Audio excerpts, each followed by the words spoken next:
ورحمة الله وبركاته.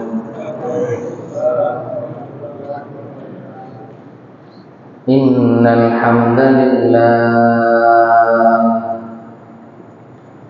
نحمده ونستعينه ونستغفره ونؤمن به ونتوكل عليه ونعوذ بالله من شرور أنفسنا ومن سيئات أعمالنا. من يهده الله فلا مضل له ومن يضلل فلا هادي له. ونشهد أن لا إله إلا الله وحده لا شريك له. ونشهد أن سيدنا ومولانا محمدا عبده ورسوله الذي أرسله بالحق بشيرا ونذيرا وداعيا إلى الله بإذنه وسراجا منيرا. أما بعد فأعوذ بالله من الشيطان الرجيم. بسم الله الرحمن الرحيم.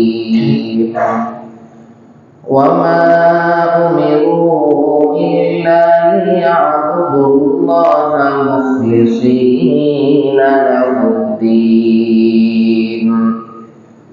وقال رسول الله صلى الله عليه وسلم إنما الأعمال بالنيات وإنما لامرئ ما نوى. فمن كانت هجرته إلى دنيا يصيبها أو إلى امرأة ينكحها فهجرته إلى ما هاجر إليه. آمنت بالله صدق الله مولانا العظيم وصدق رسوله النبي الكريم ونحن على ذلك لمن الشاهدين والشاكرين والحمد لله رب العالمين. সকলে মুহাম্মদের সাথে দরুদ পাঠ করি।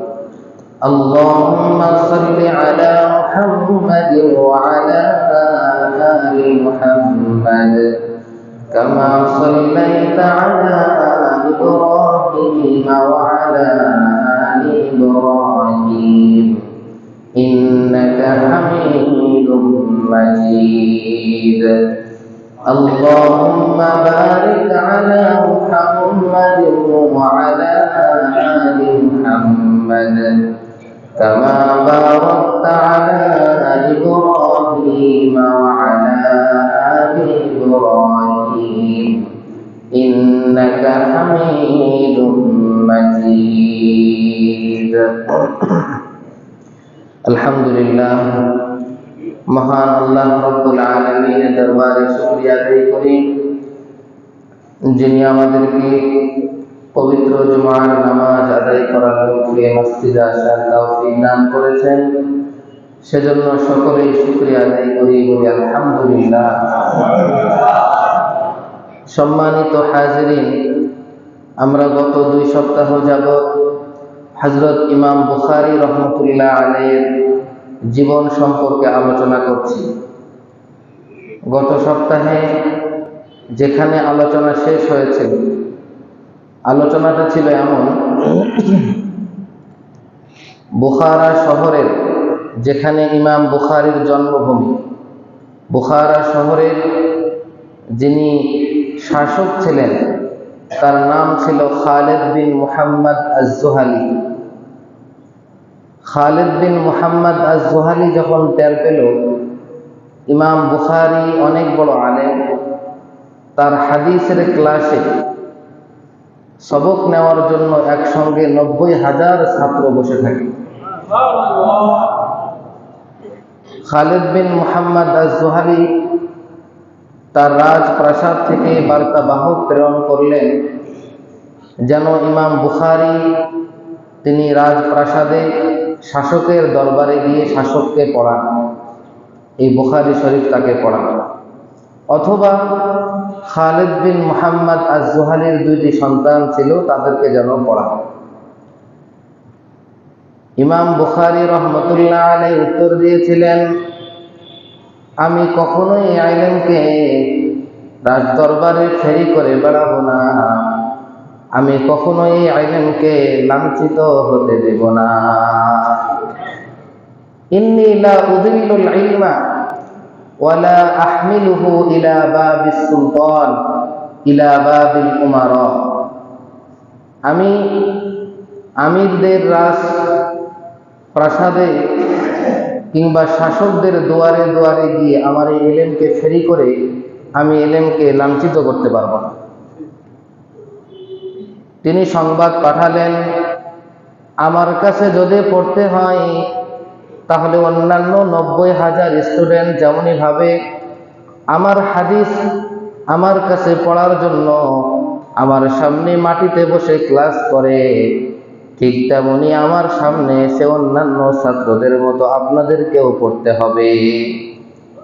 তিনি ইলমকে লাঞ্ছিত করেন নাই, এই ইলম নিয়ে ধনাঢ্যদের রাজপ্রাসাদে যান নাই। আর এটা তো পূর্ব থেকে চলে আসছে যে প্রত্যেক যুগের যিনি সবচেয়ে বড় আলেম হন তার সঙ্গে তৎকালীন যুগের যিনি শাসক থাকেন তার সঙ্গে বিরোধ লেগেই থাকে, তার সঙ্গে বিরোধ লেগেই থাকে। এটা ইমাম বুখারীর যুগেও তাই হয়েছে। বুখারার যিনি শাসক ছিলেন তিনি যখন দেখলেন এই আলেমের এত মর্যাদা, এই আলেমের এত শান, তখন তার সঙ্গে শাসকের বিরোধ লেগে গেল। এখন যার পর নাই ইমাম বুখারীকে অত্যাচার শুরু করে দিল। ইমাম বুখারী রহমতুল্লাহ আলাইহিকে নানাভাবে বিভিন্ন বাধা নিষেধ আরোপ শুরু করে দিল। যেমনই ভাবে আজকের যদি কোনো আলেম ওলামার সঙ্গে বর্তমান সরকারের সমস্যা হয় তখন তার ব্যাংক ব্যালেন্স বাজেয়াপ্ত করে, তাকে জেলখানায় প্রবেশ করায় রাখে, বিভিন্নভাবে বাধা আরোপ করে তাকে দমন করার চেষ্টা করে। আজকের জামানাতেও এরকম হয়। ইমাম বুখারী রহমতুল্লাহ আলাইহিকে বিভিন্ন বাধা আরোপ করা শুরু করলো, যার কারণে ইমাম বুখারী এখন তার নিজ মাতৃভূমি বুখারা ছাড়তে বাধ্য হলেন। তিনি বুখারা ছেড়ে চলে যাবেন। বুখারা ছেড়ে এক পর্যায়ে তিনি চলে গেলেন। তার বিশাল হাদিসের এই খেদমতের জৌলুস হাজার হাজার ছাত্রদের হাদিস অন্বেষণকারীদের হাদিস অধ্যয়ন সব নষ্ট হয়ে গেল।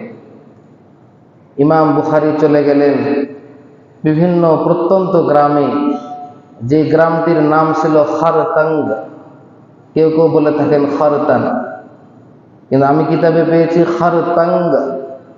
খারতাঙ্গে চলে গেলেন। সেখানে তিনি চলে যাওয়ার পরে মাসটি ছিল রমজান মাস।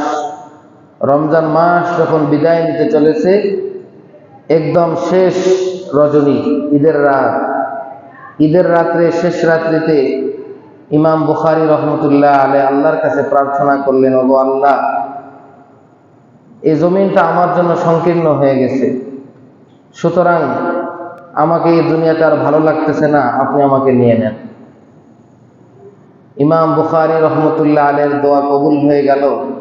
ইমাম বুখারী রহমতুল্লাহ আলাইহি সেই চাঁদ রাতে ইন্তেকাল করলেন। এভাবে আজকের জামানাতেও যারা হক কথা বলবে, যারা ইলম অনুযায়ী চলার চেষ্টা করবে, আল্লাহর বড়ত্ব বুকে ধারণ করে এরকম বলত্ব নিয়ে চলার চেষ্টা করবে, তাদেরও বিভিন্ন জায়গায় সংকীর্ণতা আসে, চাকরি চলে যায়, মাদ্রাসা চলে যায়, বিভিন্ন ইসলামিক প্রতিষ্ঠানগুলো নষ্ট হয়ে যায়। এটা আজকের কথা না, এটা দীর্ঘদিন থেকে চলে আসছে। ইমাম আবু হানিফার সঙ্গেও তিনি প্রধান বিচারপতির পদ গ্রহণ করেননি, যার কারণে ইমাম আবু হানিফাকেও জেলখানায় বন্দি করে রাখা হয়েছে। এরকম অনেক ঘটনা আছে, সেদিকে আমার যাওয়া উদ্দেশ্য নয়। ইমাম বুখারী রহমতুল্লাহ আলাইহির জীবনী থেকে আমরা আরো কিছু পাই, তিনি কত ভালো মানুষ ছিলেন। একদিন দেখা গেল ইমাম বুখারী রহমতুল্লাহ আলাইহি তিনি দত কলম আছে না, দত থেকে কালি নিয়ে লিখতে হয়, আগে এরকম দত কালি পাওয়া যেত। ইমাম বুখারী রহমতুল্লাহ আলাইহি কিতাব লিখতেছেন, আর তার যে একটা বান্দি ছিল, দাসী ছিল, এই দাসী হঠাৎ করে তার পা লেগে এই কালিগুলো পড়ে যায়। তখন ইমাম বুখারী রহমতুল্লাহ আলাইহি বলেন, তুমি দেখো না এখানে দতকালি আছে, এটা পড়ে গেল। তখন দাসী উত্তর দেয় যে কি করব, আপনার সামনে পিছনে ডানে বামে শুধু কিতাব আর কিতাব, আমি হাঁটবো কোন দিক দিয়ে, রাস্তা তো নাই। তখন ইমাম বুখারী রহমতুল্লাহ আলাইহি তাকে বললেন, তোমাকে আমি এক্ষুনি আজাদ করে দিলাম, এখনই তোমাকে কি করে দিলাম, আজাদ করে দিলাম, আমার দাসী আর থাকতে হবে না। ইমাম বুখারীর সাথে সম্পৃক্ত মানুষেরা তাকে জিজ্ঞাসা করলেন যে দাসী আপনার সঙ্গে এত খারাপ আচরণ করলো, তারপরেও আপনি তাকে এভাবে আজাদ করে দিলেন, কোনো শাস্তি দিলেন না যে? তখন ইমাম বুখারী বলেন, আমি আমার মনকে রাজি করে এনেছি যে তাকে কিছু বলবো না। এরকম মানুষ ছিলেন তিনি। ইমাম বুখারী রহমতুল্লাহ আলাইহি ইলম অর্জনের জন্য যেমনি ভাবে তিনি অনেক কষ্ট করেছেন, ঘাস খেয়েছেন, গাছের পাতা খেয়েছেন, পরনের পোশাক পর্যন্ত তার ছিল না, এমনও হয়েছে মূলত ইমাম বুখারী তিনি গরিব মানুষ ছিলেন না, তিনি গরিবের সন্তান ছিলেন না। ইমাম বুখারী রহমতুল্লাহ আলাইহি তার বাবার অনেক সম্পদ ছিল। কিতাবে এসেছে, আজকের যে ঘটনাটি বলবো গত সপ্তাহের ঘটনা না, ইমাম বুখারী রহমতুল্লাহ আলাইহি তার যে ব্যবসা ছিল, এখান থেকে প্রত্যেক মাসে তিনি 500 দিরহাম ইনকাম করতেন। এটা আজকের কথা না, তৎকালীন যুগে 500 দিরহাম ইনকাম হওয়া মানে উনি অনেক বড় কোটিপতি ছিলেন। ইমাম বুখারী রহমতুল্লাহ আলাইহি এই 500টা দিরহাম যখন প্রত্যেক মাসে ইনকাম হতো, তিনি ফকির মিসকিন এবং মাদ্রাসার তালেবে ইলম এবং মুহাদ্দিসদের পিছে ব্যয় করতেন। সমস্ত টাকা পয়সা তিনি যারা ইলম অর্জন করে আর মুহাদ্দিস, হাদিস পড়ান, হাদিস নিয়ে চলাফেরা করেন, লেখাপড়া করেন, গবেষণা করেন, তাদের পিছনে ব্যয় করতেন। ইমাম বুখারী রহমতুল্লাহ আলাইহি ইলমের পাশাপাশি ইবাদতেও তার ব্যাপক আগ্রহ দেখা গেছে। তার সম্পর্কে বর্ণিত আছে, ইমাম বুখারী রহমতুল্লাহ আলাইহি প্রত্যেক রমজান মাসের আমল কেমন ছিল, ইমাম বুখারী রহমতুল্লাহ আলাইহি প্রত্যেক রমজান মাসের প্রত্যেক দিনের তারাবিতে প্রত্যেক রাকাতে 20 আয়াত করে তেলাওয়াত করতেন। কত আয়াত? প্রত্যেক দিন তারাবিতে প্রত্যেক রাকাতে তিনি 20 আয়াত করে তেলাওয়াত করতেন। এরপরে তিনি শেষ রাত্রে আবার উঠতেন, তখন উঠে কোরআনুল কারীম 3 ভাগের 1 ভাগ করতেন, মানে 10 পারা পড়তেন। এরপরে ইমাম বুখারী রহমতুল্লাহ আলাইহি রমজান মাসের সকাল থেকে সন্ধ্যা পর্যন্ত 1 খতম কোরআন করতেন।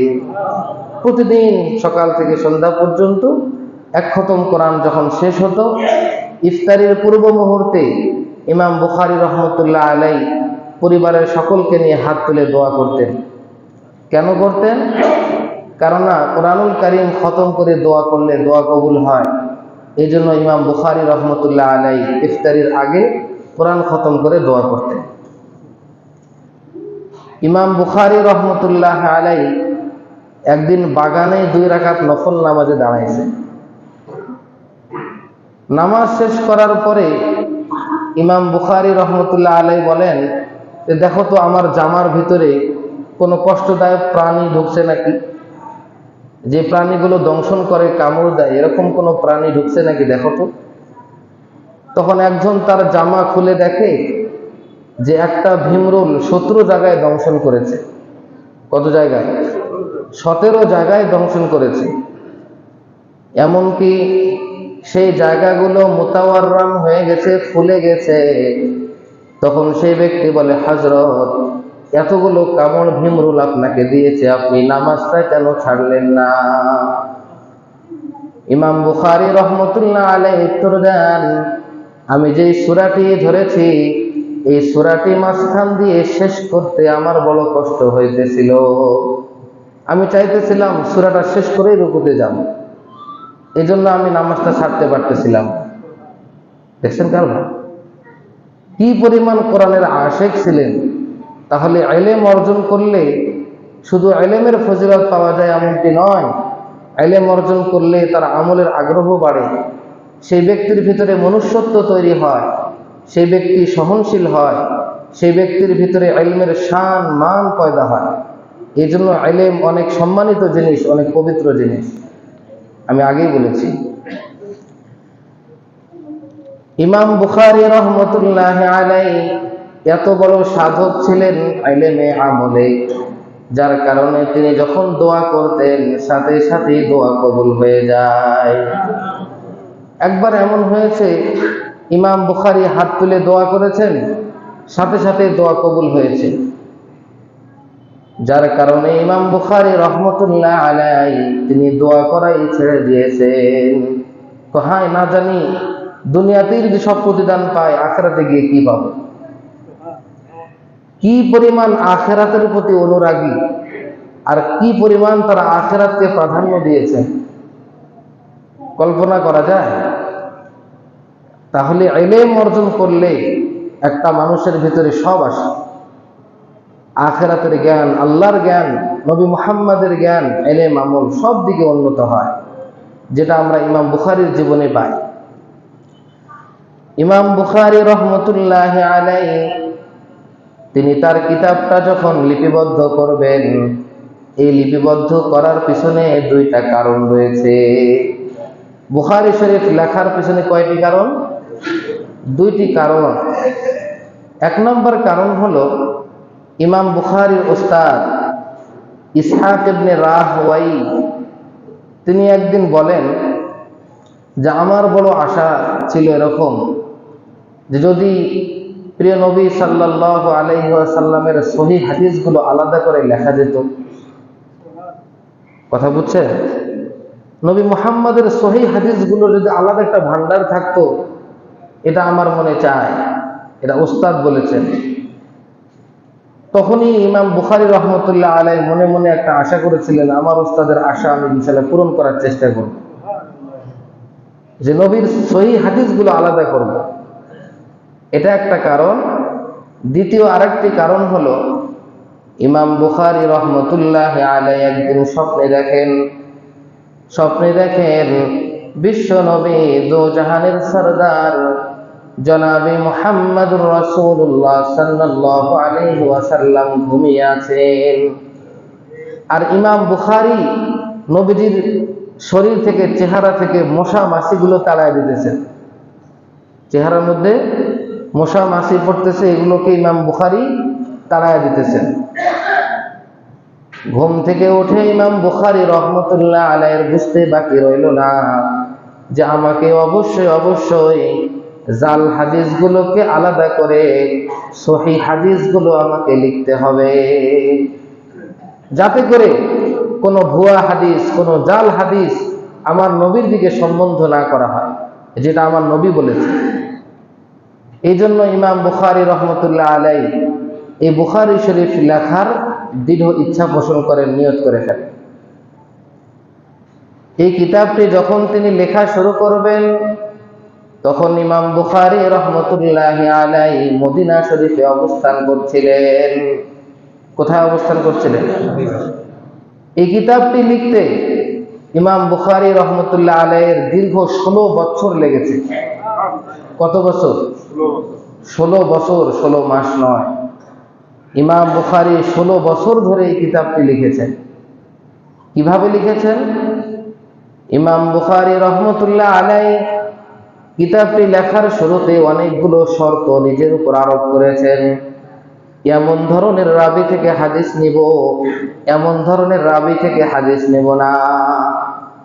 যে সকল হাদিস বর্ণনাকারী একদম সত্যবাদী, আমানতদার, ইনসাফগার, আমলে ইলমে কোনো ত্রুটি নাই, ফাসিক না, ফুজ্জার না, যে হাদিসগুলো সবচেয়ে বিশুদ্ধতম সনদে বর্ণিত, একমাত্র সেই হাদিসগুলোই আমি লিখব, কোনো রকমের জাল হাদিস এখানে আসবে না। এরকম শর্ত নিজের উপর আরোপ করে নিয়েছেন। শর্ত আরোপ করে তিনি ক্ষান্ত হননি। ইমাম বুখারী রহমতুল্লাহ আলাইহি প্রত্যেকটি হাদিস লেখার শুরুতে সর্বপ্রথম তিনি একবার গোসল করেছেন। কি করেছেন? গোসল করে মাথা থেকে পা পর্যন্ত পবিত্র করেছেন। এরপরে ইমাম বুখারী রহমতুল্লাহ আলাইহি 2 রাকাত নামাজ পড়েছেন। 2 রাকাত নামাজ শেষে তিনি ইস্তেখারা করেছেন আল্লাহর কাছে, হে আল্লাহ, এই হাদিসটা মহানবী সাল্লাল্লাহু আলাইহি ওয়াসাল্লামের মুখ থেকে বের হয়েছে কিনা, এটা সত্যতা কতটুকু আমাকে জানায় দিন। এরপরে ইমাম বুখারী ঘুম আসতেন। ঘুমের মধ্যে যদি আমার প্রিয় নবী বলে থাকে, হে মুহাম্মদ ইবনে ইসমাইল আল বুখারী, এই হাদিস আমি বলেছি, তুমি লেখো, ঘুম থেকে উঠে তখন হাদিসটা লিখছে। 7337 না কতটা হাদিস আমার মনে আসতেছে না, মোটামুটি 7500-এর মতো হাদিস ইমাম বুখারী রহমতুল্লাহ আলাইহি প্রত্যেকবার একবার করে গোসল, 2 রাকাত নামাজ, ইস্তেখারা, এরপরে নবীজির কাছ থেকে ডাইরেক্ট অনুমতি নিয়ে, নবীজি যদি বলে থাকেন এটা আমার হাদিস, তুমি লেখো, তখন তিনি হাদিসটা বুখারী শরীফে লিখেছেন। সুতরাং নির্দ্বিধায় বলা যায় মুহাম্মদ ইবনে ইসমাইল আল বুখারীর এই কিতাবটি সাধারণ কোনো কিতাব নয়। অন্য কিতাবের সঙ্গে ওজন করলে চলবে না। এটা কিতাবুল্লাহর পরে সারা পৃথিবীর মধ্যে সবথেকে বিশুদ্ধতম কিতাব হলো কিতাবুল বুখারী, ইমাম বুখারীর এই কিতাব। এই কিতাবের অনেক ফজিলত আছে, অনেক পরীক্ষিত আছে যে বুখারী শরীফ খতম করে দোয়া করলে দোয়া কবুল হয়। বুখারী শরীফ যদি কোনো প্রতিষ্ঠানে কিংবা কোনো বাড়িতে থাকে, সেই প্রতিষ্ঠান কিংবা সেই বাড়িটাও বিভিন্ন বালা মুসিবত থেকে হেফাজতে থাকে। এটি অনেক বড় আজিম ও শান বরকতপূর্ণ একটি কিতাব, অনেক বড় বরকতপূর্ণ কিতাব। এই কিতাবটি তিনি লিখেছেন। ইমাম বুখারী রহমতুল্লাহ আলাইহি তার এই বিশুদ্ধতম, এত বিশুদ্ধতম কিতাবটি লিখেছেন একটি হাদিস দ্বারা। শুরু করেছেন, সেই হাদিসটা আমি আপনাদের খেদমতে পেশ করেছি। এই হাদিসটি বর্ণনা করেন ইমাম বুখারী 6 জন রাবী বর্ণনাকারীর মাধ্যমে। 6 জন বর্ণনাকারী, অর্থাৎ ইমাম বুখারী, তার পূর্বে 6 জন ওস্তাদ, তারপরে মুহাম্মদ সাল্লাল্লাহু আলাইহি ওয়াসাল্লাম থেকে হাদিসটি বর্ণনা করেছেন। এই হাদিসটি বর্ণনা করেছেন নবী মুহাম্মদ সাল্লাল্লাহু আলাইহি ওয়াসাল্লাম থেকে তার অত্যন্ত গ্রহণযোগ্য একজন সাহাবী, তার নাম হলো হযরত ওমর ফারুক রাদিয়াল্লাহু তাআলা আনহু। হযরত ওমর ফারুক রাদিয়াল্লাহু তাআলা আনহু এই হাদিসটি বর্ণনা করেছেন নবীজি থেকে। নবীজি কি বলেন? ইন্নামাল আ'মালু বিন্নিয়াত ওয়া ইন্নামা লিমরিইম মা নাওয়া ফামান কানাত হিজরাতুহু ইলা দুনিয়া ইউসিবুহা আও ইলা ইমরাআতিন ইয়ানকিহুহা ফাহিজরাতুহু ইলা মা হাজারা ইলাইহি। নবীজি বলেন, ইন্নামাল আ'মালু বিন্নিয়াত, সকল আমাল নিয়তের উপর নির্ভর করে। প্রত্যেকটা আমলের ভিত্তি নিয়তের উপর। প্রত্যেকটা ব্যক্তি সে সেই পরিমাণই প্রতিদান পাবে যেমনই ভাবে সে নিয়ত করেছে। ভালো নিয়ত করলে ভালো পাবে, খারাপ নিয়ত করলে খারাপ পাবে। সুতরাং কোনো আল্লাহর বান্দা যদি হিজরত করে এই উদ্দেশ্যে দুনিয়া পাওয়ার জন্য কিংবা কোনো মহিলাকে বিবাহ করার জন্য, তাহলে তার হিজরতটা আল্লাহর জন্য হবে না, বরং দুনিয়া কামাইয়ের জন্যই হবে। এই হলো হাদিসের অর্থ। হাদিসের কিছু ব্যাখ্যা আছে। হযরত ওমর রাদিয়াল্লাহু তাআলা আনহু হাদিসটি বর্ণনা করেছেন, তার সম্বন্ধে কিছু আলোচনা করতে হয়। যেই সাহাবী হাদিস বর্ণনা করে তার সম্পর্কে কিছু বর্ণনা করা, এটা মুহাদ্দিসিনদের একটা নিয়ম, কিন্তু আমি সেটা বর্ণনা করার সময় হবে না। এজন্য হাদিসটি শুধু আলোচনা করি। ইন্নামাল আ'মালু বিন্নিয়াত, নবীজি সাল্লাল্লাহু আলাইহি ওয়াসাল্লাম বলেন, সকল আমাল নিয়তের উপর নির্ভরশীল। সকল আমাল নিয়তের উপর নির্ভরশীল মানে কি? আসলে আমল মানে কাজ, আমল মানে কি? আর আমাল হলো বহু বচন, অনেকগুলো কাজ, মানে সব কাজ। তো আরবিতে আরেকটা শব্দ আছে ফেয়েল। ফেয়েল মানেও কাজ, এর বহু বচন আফআল। কিন্তু পবিত্র কোরআন কিংবা হাদিস আপনি যে কোনো জায়গায় যান না কেন, আমল বোঝাতে আমল শব্দই ব্যবহার করা হয়েছে, ফেয়েল শব্দ ব্যবহার করা হয় নাই। ফেয়েল মানেও কাজ, আমল মানেও কাজ। কিন্তু আল্লাহ তাআলা এবং নবী ফেয়েল ব্যবহার না করে আমল কেন ব্যবহার করেছেন? এজন্য যে ফেয়েলের মধ্যে কোনো কাজের স্থিরতা পাওয়া যায় না, সর্বদা পাওয়া যায় না, কিন্তু যেটা আমল হয় এটা সর্বদাই হবে। যেমন আমরা নামাজ পড়ি, এই নামাজটা একদিন পড়লেই শেষ হবে না, যতদিন বেঁচে আছে ততদিন কি করতে হবে?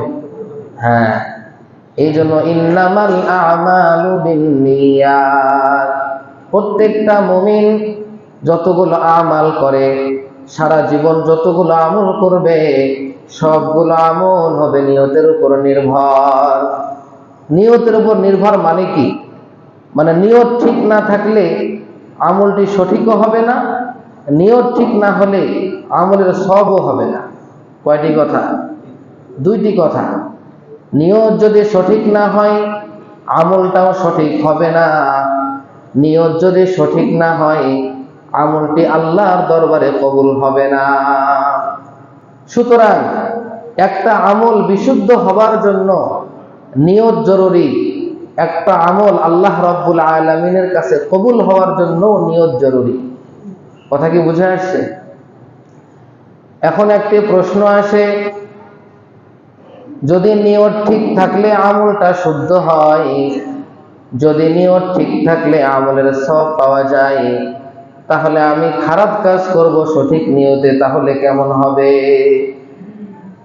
মনে করেন আমি চুরি করব, ডাকাতি করব, আমি আত্মসাৎ করব, রাহাজানি করব, আর উদ্দেশ্য হলো চুরিকৃত সম্পত্তি, ডাকাতি করা সম্পত্তি, আত্মসাৎ করা সম্পত্তি ফরিদ ফকির মিসকিন অসহায় এদের মাঝে খরচ করব। আমি কি বোঝাতে পারছি? কোন ব্যক্তি যদি প্রশ্ন করে যে আমি খারাপ কাজ করব সঠিক নিয়তে, সঠিক নিয়তের উপরে যদি আমলের নির্ভর হয়, তাহলে খারাপ কাজগুলো আমি সঠিক নিয়তে করলে তো খারাপ কাজগুলো ভালো হয়ে যাবে, এরকম প্রশ্ন আসতে পারে কিনা? এই জন্য মুহাদ্দিসিনগণ উত্তর দিয়েছেন, এই হাদিসটা খারাপ কাজের জন্য বলা হয় নাই। এই হাদিসটা খারাপ কাজ বোঝানোর জন্য বলা হয় নাই, খারাপ কাজের সঙ্গে এর কোনো সম্পর্কই নাই। এখানে ইন্নামাল আ'মালু বিন্নিয়াত মানে হলো ইন্নামাল আ'মালুস সালিহাতু বিন্নিয়াত, শুধুমাত্র ভালো আমলগুলো, নেক আমলগুলো সঠিক হবে, সব পাওয়া যাবে সঠিক নিয়তের উপর। কথা কি বুঝে আসছে? সঠিক নিয়ত থাকলে নেক আমল শুদ্ধ হবে, সঠিক নিয়ত থাকলে নেক আমলটার সব পাওয়া যাবে। খারাপ আমল সঠিক নিয়তে করলেও কোনো সব পাওয়া যাবে না। যেমনই ভাবে আমি যদি ভালো কাজ করি খারাপ নিয়তে, সেটার যেমনই ভাবে সঠিক হয় না, সব পাওয়া যায় না। যেমন নামাজ পড়ি মানুষকে দেখানোর জন্য, তাহলে কাজটা আমলটা আমি ভালো করলাম কিন্তু নিয়তটা ভালো ছিল না, যার কারণে নামাজটা সঠিকও হলো না, আল্লাহর দরবারে কবুলও হলো না, সব পাওয়া যাবে না। ঠিক আছে? ঠিক তেমনই ভাবে আর উল্টা সাইড, খারাপ কাজ সঠিক নিয়তে করলেও শুদ্ধ হবে না এবং সব পাওয়া যাবে না। এখন আসি, আমরা যদি এই খারাপ নিয়তে বড় বড় আমলও করে ফেলি তাহলে কি হবে? খারাপ নিয়তে বড় বড় আমলও যদি আমরা করে ফেলি, তারপরও আমাদের কোনো সওয়াব হবে না, বরং উল্টা গুনাহ হবে।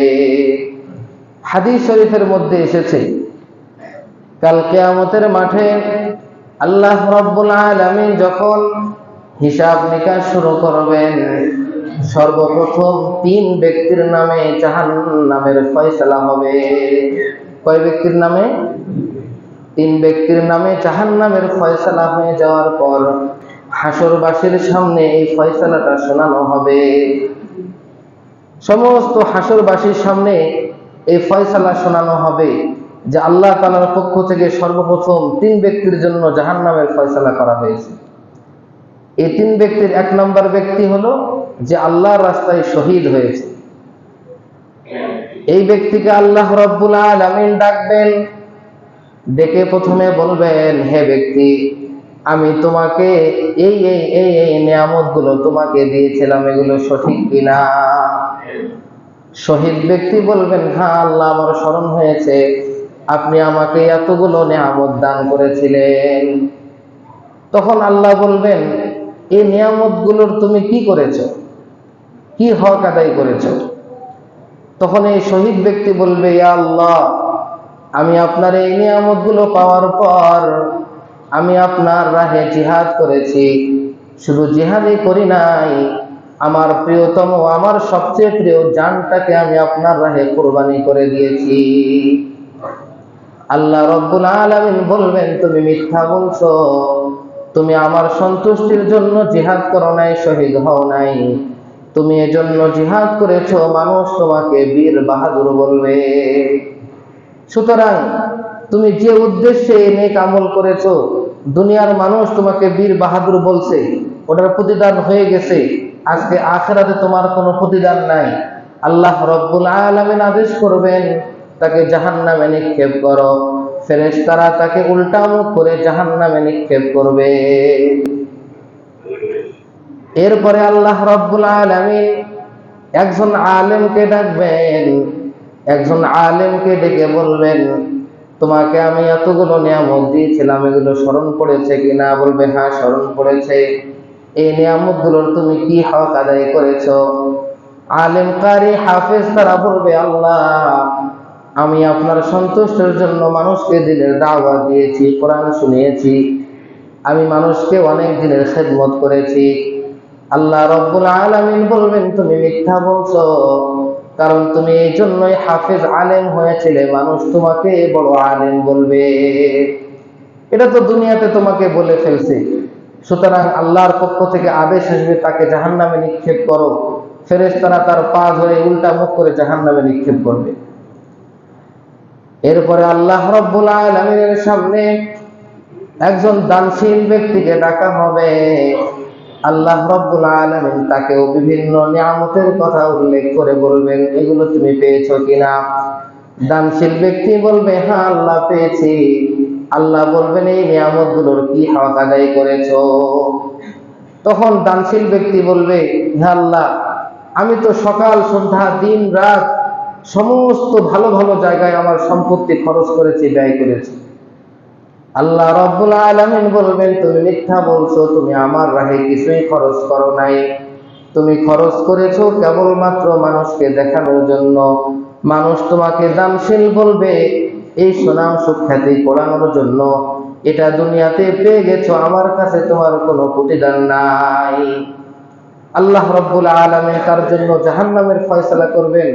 তখন ফেরেশতারা তার পা ধরে উল্টা মুখ করে জাহান্নামে নিক্ষেপ করবে। এই হাদিসটা এই নিয়তের হাদিসের ব্যাখ্যার মধ্যে আনছে, এটা আমি নিজের থেকে বলি নাই। তার মানে কি বোঝা গেল?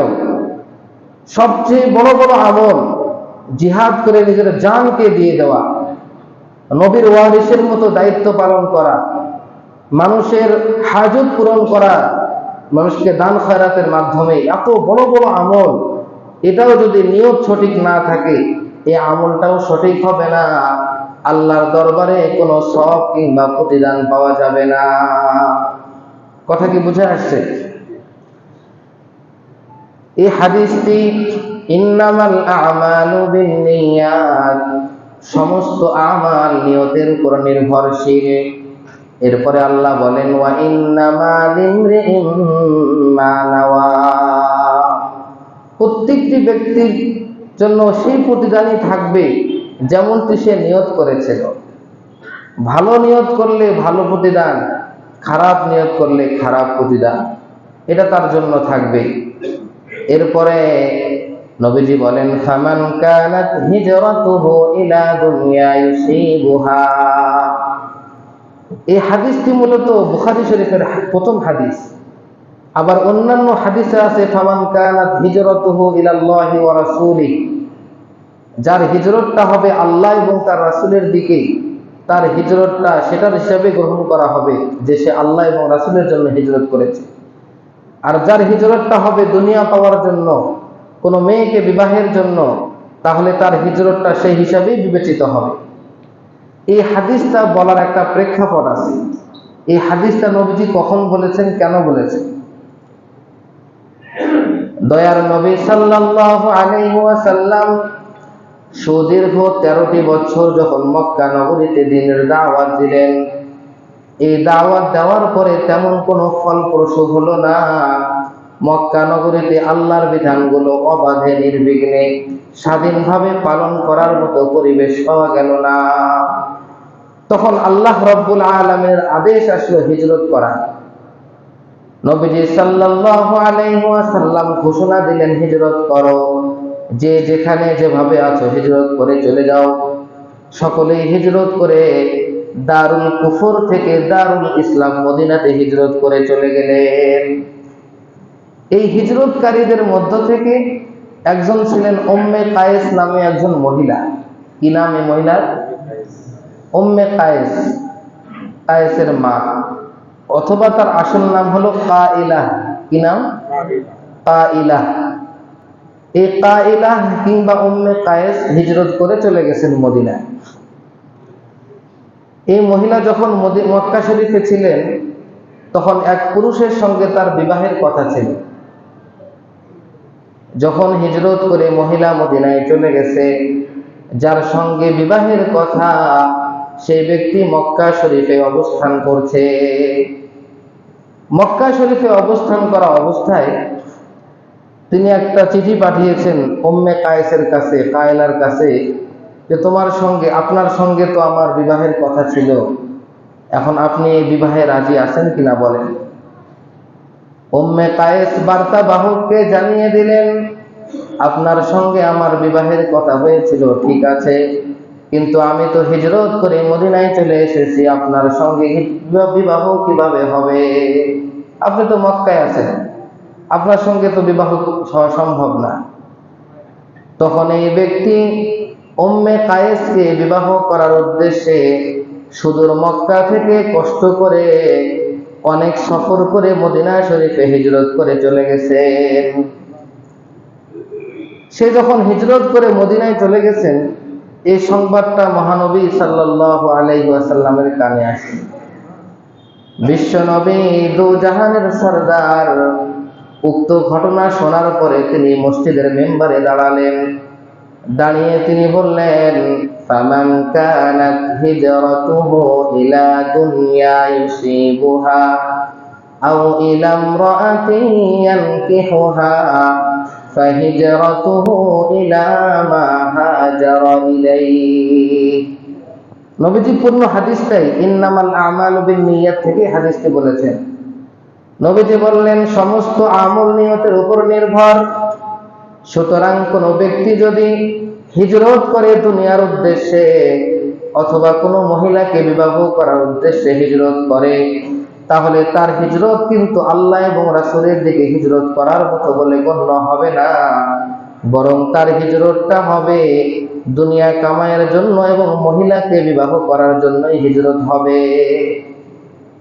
তার মানে হলো, হিজরত করলে, হিজরত এত বড় আমল, কোন ব্যক্তি যদি হিজরত করতে পারে ইসলামের উপর আমল করার জন্য, নিজের মাতৃভূমি, নিজের সম্পত্তি, নিজের সম্পর্কের আত্মীয় স্বজনকে ছেড়ে ইসলামের উপর আমল করার জন্য হিজরত করে চলে যায়, তার পিছনের জীবনের সব গুনাহ মাফ হয়ে যায়। কিন্তু উম্মে কায়েসকে বিবাহ করার জন্য যে পুরুষটা হিজরত করে মক্কা থেকে মদিনায় আসলেন, এই পুরুষের জন্য পিছনের জীবনের গুনাহগুলো মাফ হবে না, বরং সে দুনিয়ার কামাইয়ের জন্য মহিলাকে বিবাহের জন্য হিজরত করেছে, সুতরাং তার হিজরতটা সেই জন্যই বিবেচিত হবে।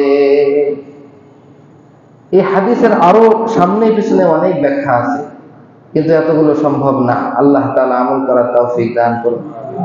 আমরা যারা সুন্নাত পড়ি নাই সুন্নাত পড়ি।